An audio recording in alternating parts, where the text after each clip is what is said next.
Top quality और consistent performance के लिए सिर्फ सिल्वर पंप नाम याद रखना। શું એક બહેન પોતાના ભાઈની હત્યારી હોઈ શકે? આ સવાલ એટલા માટે ઊભો થઈ રહ્યો છે કારણ કે બનાસકાંઠા જિલ્લાના ડીસા તાલુકાના જાવેલ ગામમાં એક એવી ઘટના બની છે જેણે બધાને ચોંકાવી દીધા છે. અહીં એક બહેને પોતાના જ ભાઈની હત્યા કરી દીધી છે અને જે કારણ સામે આવ્યું છે તે જાણીને તમને પણ એમ થશે કે સિરિયસલી આપણા દેશમાં જ્યારે 4G 5G અને 6G આવી રહ્યું છે ત્યાં હજુ પણ આવા કારણો માટે હત્યા કરવામાં આવી રહી છે. નમસ્કાર, આજની ક્રાઇમ કહાની સાથે હું છું ખુશ્બુ પંડ્યા.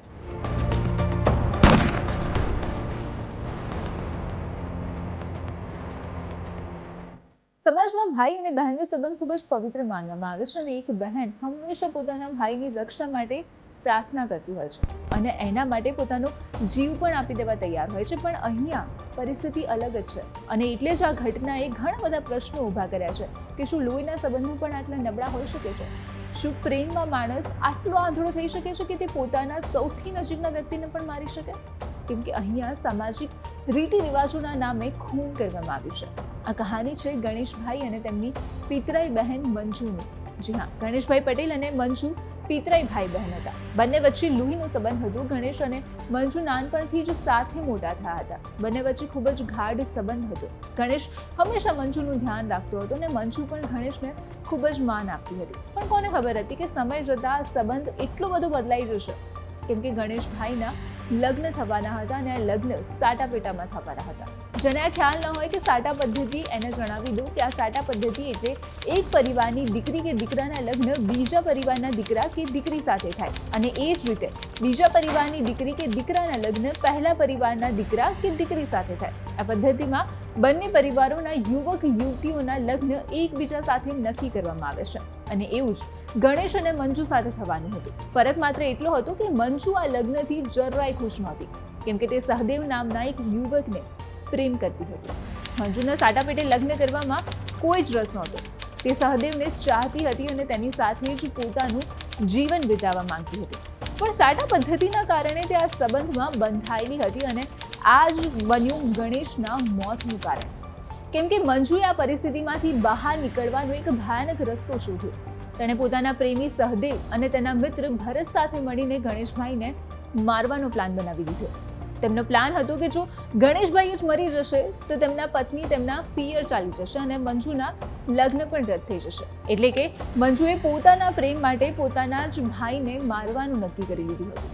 અને પછી લાંબા સમય સુધીની પ્લોટિંગ કરીને એક રાત્રે જ્યારે ગણેશભાઈ ખેતરમાં સૂતા હતા ત્યારે મંજુ, સહદેવ અને ભરત ત્યાં ખેતર પહોંચ્યા અને ત્યારબાદ તીક્ષ્ણ હથિયારોથી તેના પર હુમલો કરી દીધો. તેમણે ગણેશભાઈના માથા, કાન, ગળા અને છાતી પર ઘા કર્યા અને તેમને ત્યાં જ મરવા માટે છોડી દીધા. આ તો જ્યારે સવારે ગણેશભાઈના પરિવારજનોએ તેમને મૃત હાલતમાં જોયા ત્યારે ખ્યાલ આવ્યો કે ગણેશની કોઈએ હત્યા કરી દીધી છે. જે બાદ તેમણે પોલીસને જાણ કરી. પણ પોલીસ માટે પણ આ કેસ એક પડકારરૂપ હતો કેમ કે ગણેશભાઈનો કોઈ જ દુશ્મન નહોતો. તેથી તેમની હત્યા કોને કરી હશે તે એક મોટો પ્રશ્ન હતો. જે બાદ પોલીસે તપાસ શરૂ કરી અને 200 જેટલા સીસીટીવી ફૂટેજ ચેક કર્યા. અલગ અલગ રીતે પૂછપરછ કરી, તપાસ કરી, પણ કંઈ જ હાથ ન લાગ્યું. પણ ત્યારબાદ પોલીસને મંજુ પર શંકા ગઈ અને તેની ધરપકડ કરવામાં આવી અને તેની પૂછપરછ દરમિયાન મંજુએ પોતાનો ગુનો કબૂલી લીધો અને તેણે પોલીસને સમગ્ર ઘટના વિશે જણાવ્યું. મંજુએ પોલીસને એવું જણાવ્યું કે તેણે અને તેના સાથીઓએ ક્રાઇમ પેટ્રોલ જેવી સિરિયલ્સ જોઈને હત્યાનો પ્લાન બનાવ્યો હતો.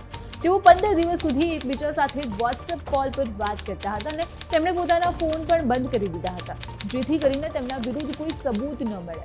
પણ થયું ઊંધું કેમ કે મંજુએ તેના ફોનની હિસ્ટ્રી ડિલીટ કરેલી હતી અને ફોનને ફોર્મેટ કરાવી દીધો હતો. પણ પૂછપરછ દરમિયાન પણ પોલીસને ગુમરાહ કરવાના અનેક પ્રયત્નો પણ કર્યા હતા. પણ પોલીસે આખરે મંજુને પકડી પાડી અને પછી નિવેદનના આધારે સહદેવ અને ભરતની પણ ધરપકડ કરવામાં આવી અને એમાં એવું પણ સામે આવ્યું કે સહદેવ અગાઉ પણ એક ગુનામાં સંડોવાયેલો હતો. જે બાદ પોલીસે ત્રણેય આરોપીઓને જેલમાં ધકેલી દીધા છે. પણ ખરેખર સવાલ એ ઊભો થાય છે કે શું પ્રેમમાં માણસ એટલો બધો આંધળો થઈ શકે છે કે તે પોતાના સૌથી નજીકના વ્યક્તિને પણ મારી શકે? ખેર, મંજુ અને તેના સાથીઓને તો તેમના ખરાબ કૃત્યની સજા મળી જ જશે. તો અત્યારે ક્રાઇમ કહાનીમાં બસ આટલું જ. આપણે ફરી મળીશું એક નવી કહાની સાથે. નમસ્કાર.